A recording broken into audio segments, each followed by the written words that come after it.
আসসালামু আলাইকুম প্রিয় দর্শক, এখানে দেখতে পাচ্ছেন আজকে একজন কাস্টমার আমাদের কাছ থেকে আসছে, অনেক দূর থেকে জার্নি করে একটি কম্পিউটার বিল্ড করছে প্রায় ৩৬,০০০ টাকার মতো। আমরা এর ফুল ভিডিও আমাদের এই চ্যানেলে দিব এবং পাশাপাশি আমাদের কাছে প্রচুর পরিমাণ ল্যাপটপও আসছে। তো এগুলো নিয়ে আমরা পরবর্তীতে কথা বলবো।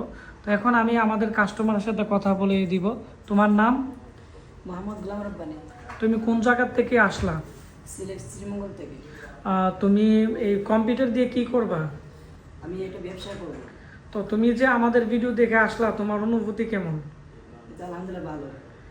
তো আমাদের এখানে এসে যে পিসিগুলো দেখছো, পিসিগুলো তোমার মানে কেমন লাগছে? এবং যারা দর্শক আছে তাদের উদ্দেশ্য করে বলো, অনেকে তো অনলাইনে অর্ডার করে নিতে চাই, কিন্তু তুমি তো সরাসরি আমাদের এখানে আসলা। তো আমি অনলাইন যেভাবে দেখছি আলহামদুলিল্লাহ ঠিক সেইভাবে পাইছি এখানে এসে। তো সবার জন্য, সবাই ওনার জন্য দোয়া করবেন। আসসালামু আলাইকুম।